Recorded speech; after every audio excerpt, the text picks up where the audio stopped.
जब मैं उतरा यहाँ तेज धूप थी, लेकिन कुछ ही मिनटों में दक्षिण डकोटा के बदलते मौसम से मेरा सामना हुआ। यहाँ का नजारा कितना खूबसूरत है, जरा देखिए इसे। पर अब ये जगह डरावनी भी लग रही है। यहाँ आप खुद को छोटा महसूस करने लगते हैं। और इस वक्त मुझे सबसे ज्यादा फिक्र उस नीले आसमान की है। देखिए, वो खत्म होता जा रहा है और इस तरफ से काले तूफानी बादल आगे आने लगे हैं। और ये इलाका बदनाम है बिजली वाले तूफान के लिए। और मैं इस वक्त पहाड़ी की चोटी पर हूं, जहां सबसे ज्यादा खतरा है। गड़गड़ाहट होने लगी है। मुझे अब सीधा नीचे उतरना चाहिए।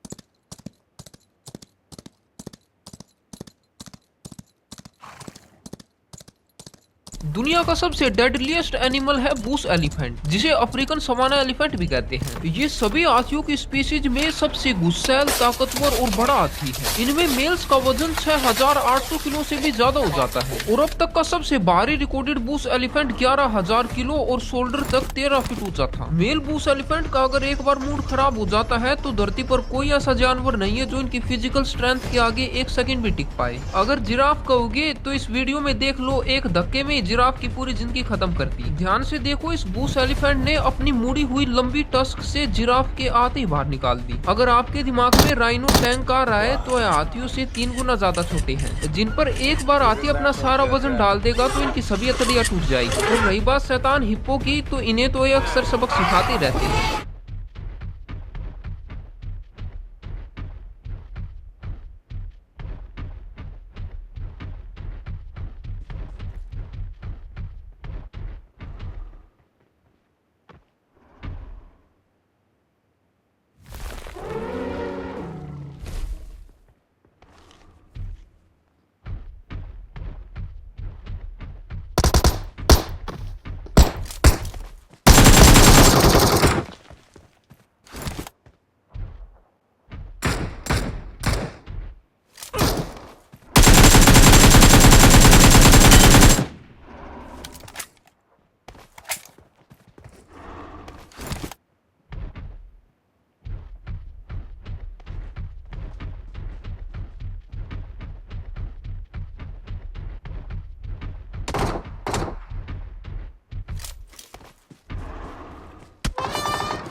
ये मेरी अब तक की सबसे तेज रफ्तार और अलग लैंडिंग थी। हवाओं की रफ्तार भी उनकी बताई रफ्तार से काफी ज्यादा थी और मुझे ये लगता है कि मैं इस दरार से बाहर निकलने के दौरान घायल हो सकता था। अब मुझे यहाँ से जल्दी से बाहर निकलने का कोई रास्ता ढूंढना होगा और पैराशूट को भी संभालना होगा।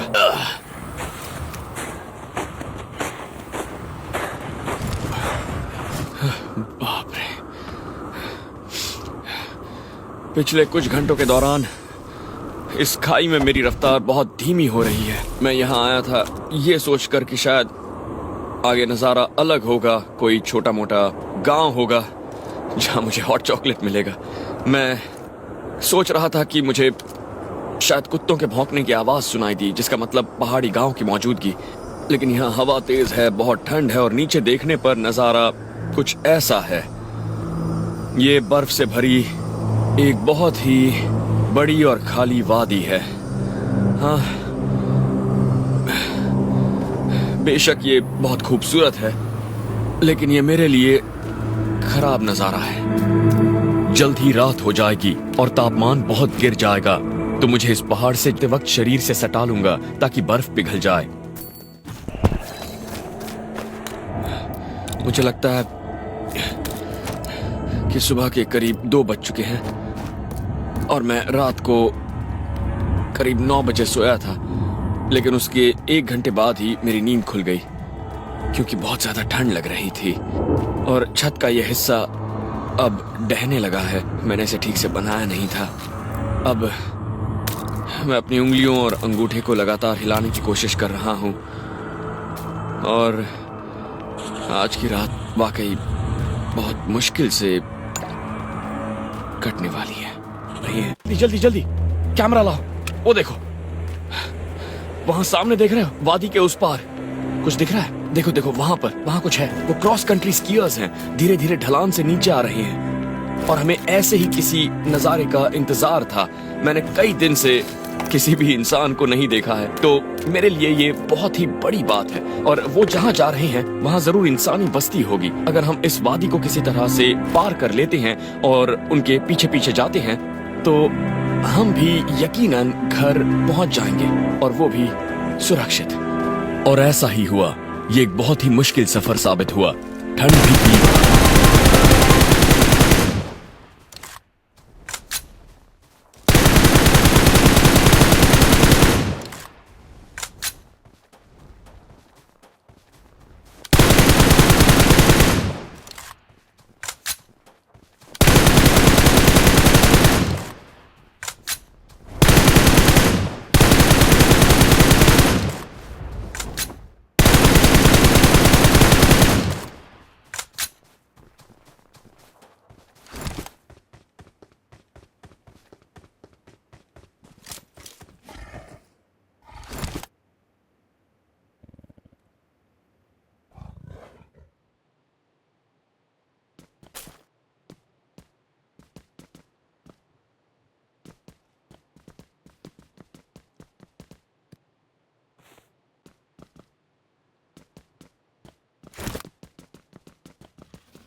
कैप्टन मुझे इशारा देगा तो मैं बोट से उतर जाऊंगा और फिर किसी भटके हुए नाविक की तरह किनारे तक पहुंचने की कोशिश करूंगा।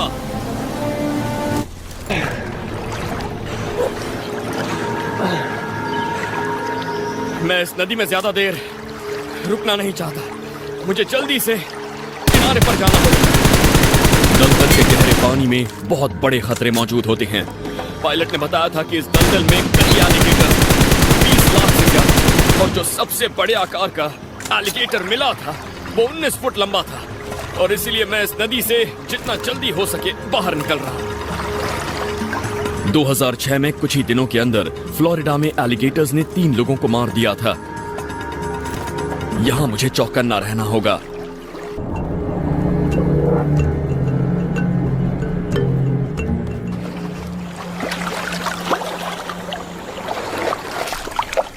इस जगह पर बड़ी डरावनी खामोशी छाई हुई है।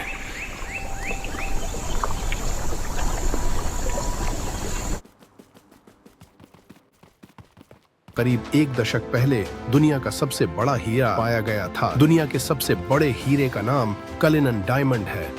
यह साल 1905 में दक्षिण अफ्रीका की खदान में पाया गया था। यह हीरा 3106 कैरेट का था और इसकी कीमत $400 मिलियन से ज्यादा आंकी गई थी। कलिनन डायमंड को सर थॉमस कलिनन की माइनिंग कंपनी ने ढूंढा था, इसलिए उन्हीं के नाम पर इस हीरे का नाम रखा गया। कलिनन डायमंड कितना बड़ा था, इसका अंदाजा इस बात से लगा सकते हैं कि यह भारत की गोलकुंडा खदान से निकाले गए बेशकीमती कोहिनूर हीरे से 31 गुना ज्यादा बड़ा था। कोहिनूर हीरा बस 105.6 कैरेट का था।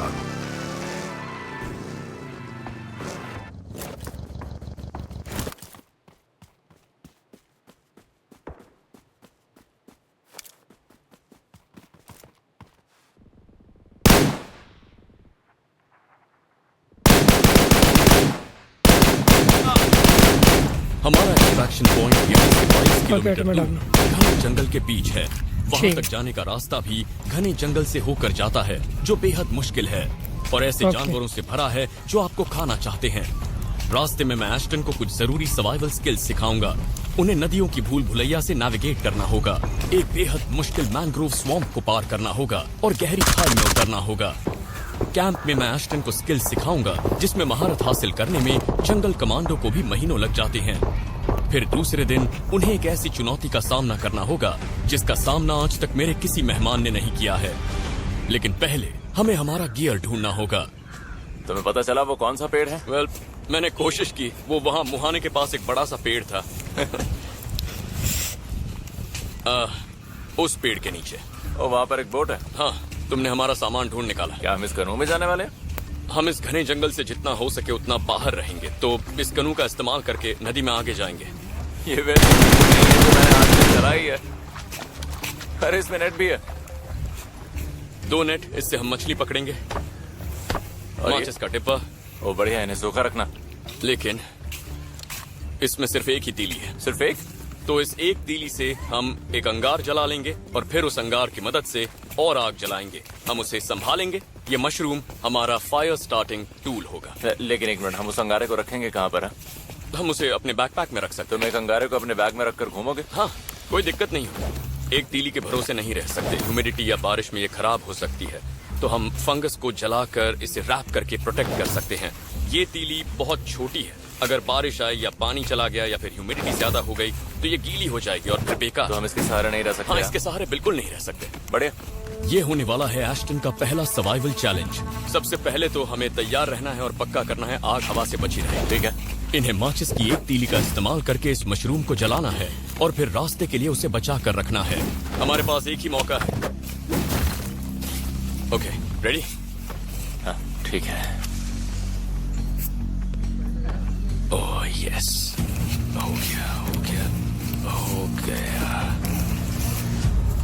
Great job. तो अब ये चल रहा है, देखो, और ये कई घंटों तक चलता रहेगा। इस मशरूम में आग लग चुकी है और अब एस्टन का काम है कि इस अंगार को वो जलाए रखे।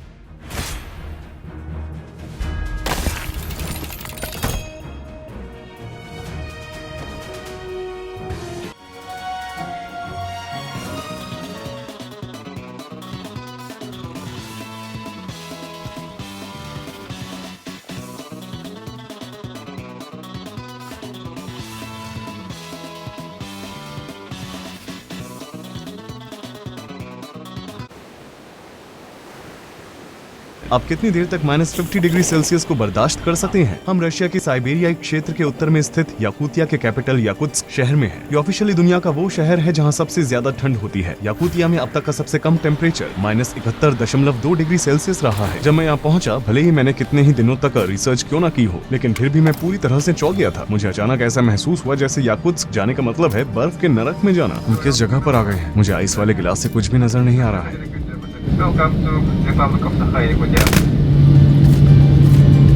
जैसे ही मैंने प्लेन से बाहर की ओर अपना पहला कदम उठाया, मुझे पता था कि मैं तैयार नहीं हूँ। मौसम 47 डिग्री। यहाँ की दुनिया उस दुनिया से बिल्कुल अलग है। हम अभी उतरे हैं और अब हम सभी अपने होटल जाएंगे। यहाँ पूरी तरह से एक अलग ही दुनिया है। क्या तुम्हें भी खांसी आ रही है? हाँ, मैं सांस नहीं ले पा रही हूँ। यहाँ लोग कैसे रहते हैं? टैक्सी ड्राइवर हमें बता रहा है कि 15 मिनट से ज्यादा समय तक बाहर रहने से पिन चुभने जैसा दर्द, अंगों में सनसनी, फ्रॉस्ट बाइट और शायद जान भी जा सकती है। इसमें बहुत दर्द हो रहा है। मुझे अपनी उंगलियां महसूस नहीं हो रही है। वो हमें वार्निंग दे रहा है। हम यहाँ 1 घंटा कैसे चलेंगे? लेकिन हम यहाँ कम से कम पहली रात को 2 मिनट तक तो देख ही सकते हैं। हम अभी अभी होटल पहुँचे हैं। मुझे पता है कि आज हमारा यहाँ पर पहला दिन है, लेकिन हम अभी बाहर जाकर मौसम देखना चाहते हैं। हम इस शहर को लेकर काफी एक्साइटेड हैं। मैं तैयार हूँ। मैंने ऊपर ट्राउजर्स पहने हैं और उसके नीचे अंडर सूट्स पहने हैं। मैंने गूज डाउन जूते पहने हैं और उसके नीचे मैंने 3 मोजे पहने। उसमें से एक मोजा बहुत ही मोटा है। मैंने 550 गूस फेदर से बना हुआ कोट पहना है। इसके अंत में मैंने ऊन के 2 टॉप पहने हुए हैं और उसके नीचे मैंने 2 स्वेटर और एक टी-शर्ट पहनी हुई है। मैंने सिर पर एक टोपी पहनी हुई है और उसके ऊपर मैं ये पहन रही हूँ। मेरे कोट में भी एक हुड है। मेरे पास ग्लव्स हैं और अब मैं चलने के लिए तैयार हूँ। चलो बाहर चलते हैं।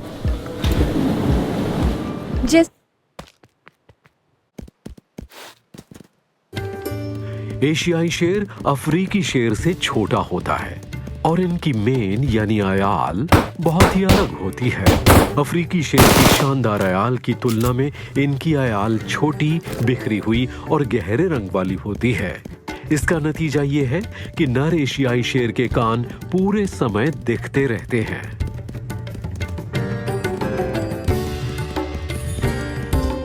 एशियाई शेर की सबसे बड़ी खासियत है इसकी चमड़ी की खड़ी सिलवटें जो इसके पेट पर होती हैं। ये अफ्रीकी शेर में नहीं पाई जाती। एशियाई शेर के पेट की ढीली चमड़ी इसके बचाव का सबसे अच्छा तरीका होती है। ये वक्त के साथ बचाव के लिए आया बदलाव है। इसकी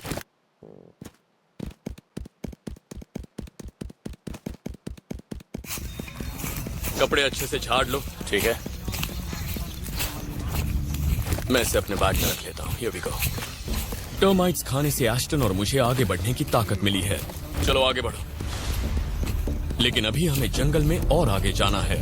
एक अच्छे फिशिंग होल को ढूंढना है और नेट की मदद से मछली पकड़नी है ताकि रात भूखे पेट ना गुजारनी पड़े।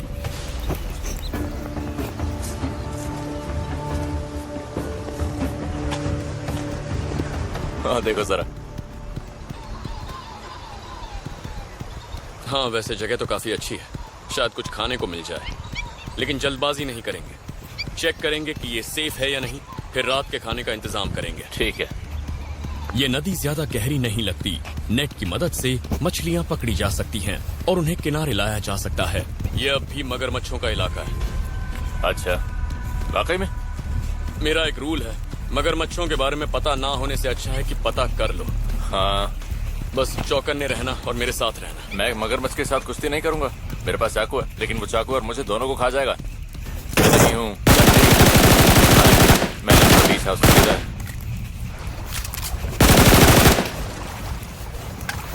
ओके कम ऑन, यहाँ ट्राई करते हैं। यहाँ पानी थोड़ा उथला है। हम यहाँ एक टीम की तरह काम कर सकते हैं। अपने नेट्स को फैलाकर मछलियों के लिए ट्रॉल कर सकते हैं। हम 2 लोग हैं तो एक बड़े टेबल क्लॉथ की तरह नेट को पकड़कर नदी में आगे चलते जाएंगे। और आगे देखो नदी सक्रिय होती जा रही है। वहां तक जाएंगे और ट्रॉलिंग करते रहेंगे। इसमें वजन है तो ये पानी के नीचे रहेगा और रास्ते में जो भी मछलियां आएंगी वो इसमें फंसती चली जाएंगी। Trawling Koral ready? ओके शुरू करते हैं। ओ संभल के, क्रॉक क्रॉक क्रॉक, निकलो निकलो। बाप रे, भागो, आउट। कहाँ पर है? पंख। मैंने सोचा कि मुझे डरा दिया था यार। क्या मुसीबत है ये। मैंने पानी में कुछ हलचल देखी थी तो मैं सोचने पर मजबूर हो गया। वादा करता हूँ अगली बार क्रॉक चिल्लाऊंगा तो प्रैंक नहीं होगा। फिर मैं नीचे झुक गया। ओ, लेकिन वो मशरूम बहुत बढ़िया मैन। वो मशरूम बुझ गया होगा। तुम अपने प्रैंक करते रहो। कुछ भी कहो, बहुत मजा आया। और उम्मीद है मशरूम गीला नहीं हुआ होगा। बस ये कह सकता हूँ, मैं दुआ करता हूँ कि वो मशरूम ठीक हो। ओके, मशरूम बाहर निकालते हैं। ये भी गो। उसे हवा लगा।